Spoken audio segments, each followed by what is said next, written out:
믿다가 낙심한 이유는 무엇일까?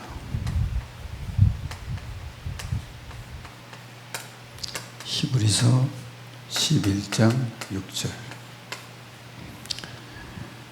다 같이 합독하겠습니다. 다 같이. 믿음이 없이는 하나님을 기쁘시게 하지 못하나니 하나님께 나아가는 자는 반드시 그가 계신 것과 또한 그가 자기를 찾는 자들에게 상 주시는 이심을 믿어야 할지니라.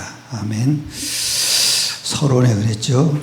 교회에 출입한 사람의 80%가 믿지 않고 있으며 나는 과거에 잘 믿었다고 말하는 사람이 많다.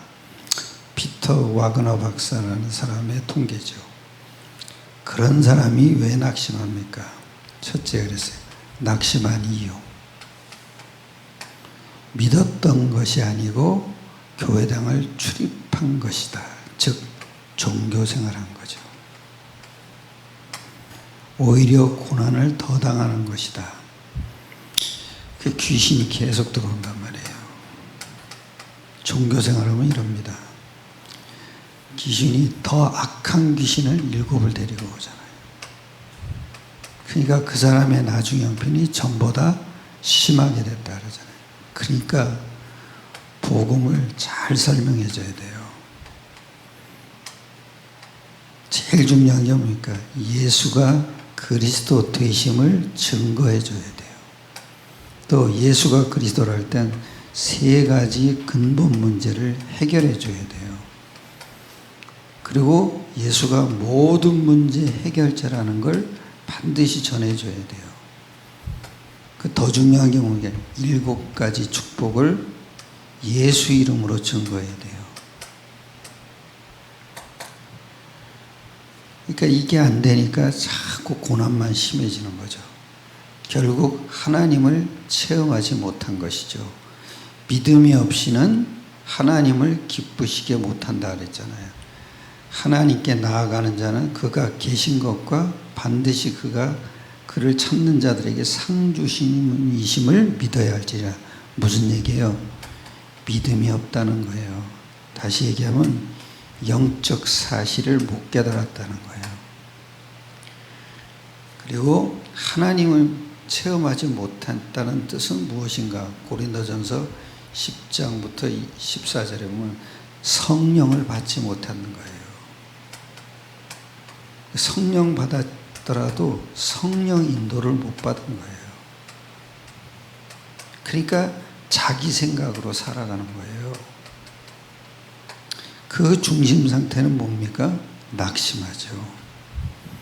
그리고 죄에서 해방되지 않은 상태예요. 그러니까 로마서 3장 23절에 그랬잖아요. 또 하나님을 체험하는 5가지 순서에 제일 먼저 중요한 게 뭔가? 영접이에요. 요한복음 1장 12절이죠. 또 13절에 오직 하나님께로서 난 자. 그게 뭐예요? 예수 이름으로 약속되어 있는 거예요. 그리고 신분과 권세가 약속되어 있다고요. 그게 예수 이름이 다예요. 영접하면 즉시 해결되는 것 3가지가 있죠. 과거 문제예요. 그게 원죄예요. 현재 문제예요. 자범죄인데 성령 내주예요. 그러니까 당연히 흑암은 도망가게 돼 있죠. 미래 문제는 뭡니까? 성령의 역사 속에 들어가는 거예요. 그게 사도행전 1장 8절이에요. 이게 미래 문제예요.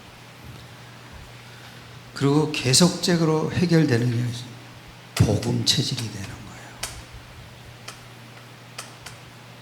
다시 한번 그리스도를 지속적으로 누리면은요, 육신의 체질에서 서서히 벗어나는 거예요.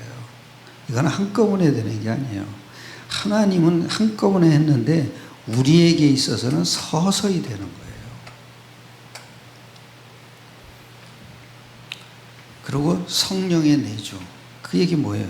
반드시 예수 그리스도 이름을 영접한 자는 로마서 8장에 죄와 사망의 법에서 해방되는 거예요. 왜요? 생명의 성령의 법으로. 그렇죠? 우리 힘으로 되는 게 아니에요. 그리고 고린도전서 3장 16절 그랬어요. 뭐예요? 우리가 하나님의 성전이 되는 거예요. 왜냐? 성령이 내주하니까요. 그리고 자기 부정이에요. 그리스도가 주인 되는 거죠. 그러니까 눈 뜨는 순간부터 나를 하나님께 드려야 돼요. 하나님이 나를 마음대로 사용하시게 기도해야 돼요. 그리고 하나님의 가장 기쁜 뜻에 나를 사용해 주옵소서. 이래야 돼요. 그러니까 자기 부정은 뭡니까? 자기 고집을 버리는 거예요.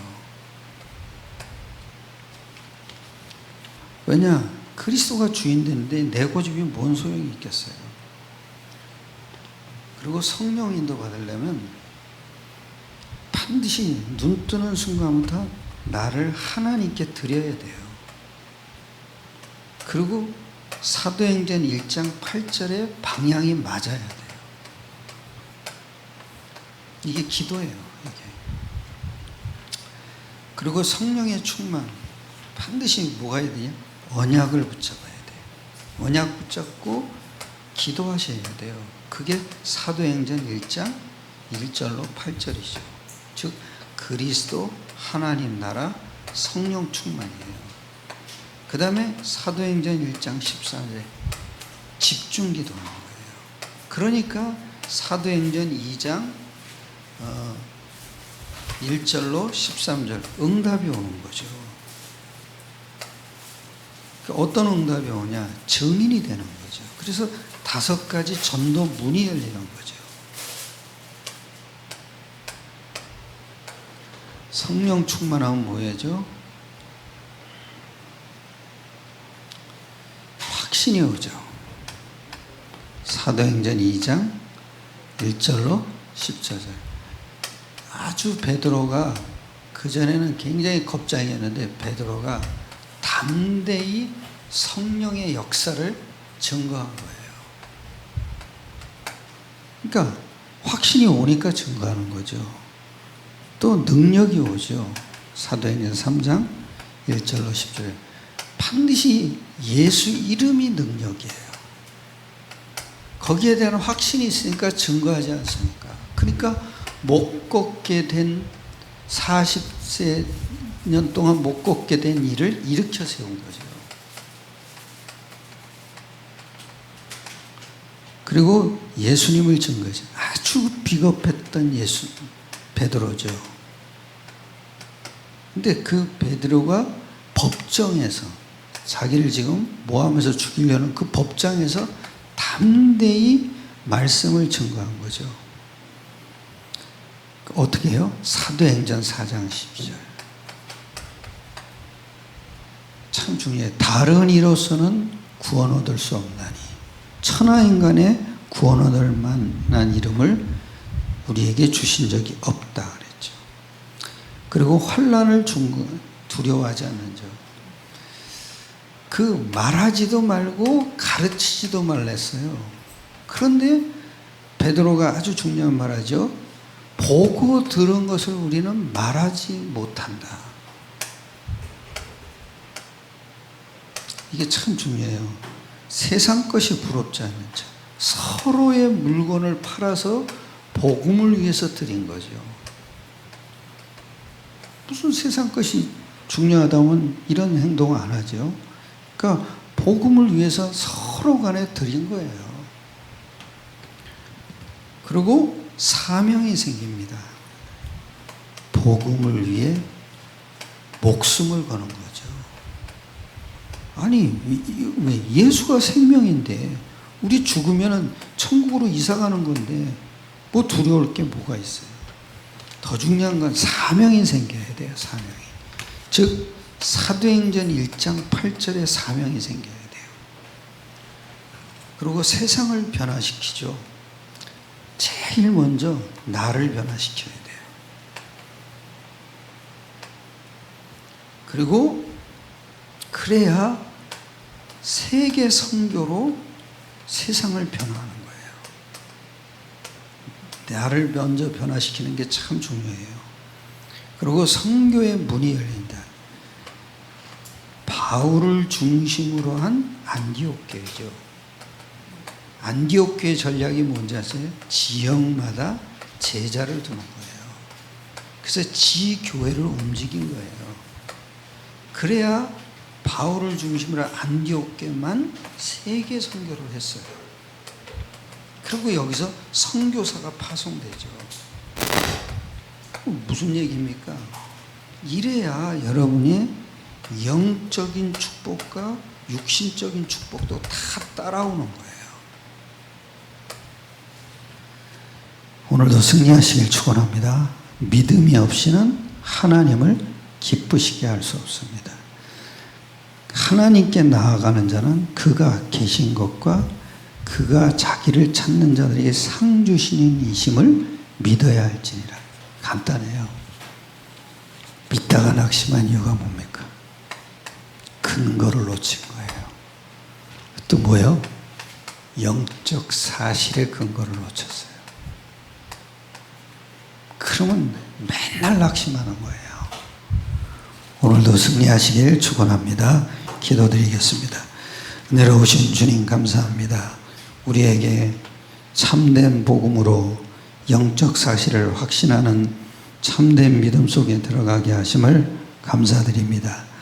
이곳에 모인 모든 일꾼들을 당당하게 이 믿음으로 살게 축복하여 주시옵소서. 날마다 성령의 충만함 속에 인도받게 하여 주시옵소서. 우리 주 예수 그리스도의 이름으로 감사하며 기도드려 싸움나이다. 아멘. 승리합시다.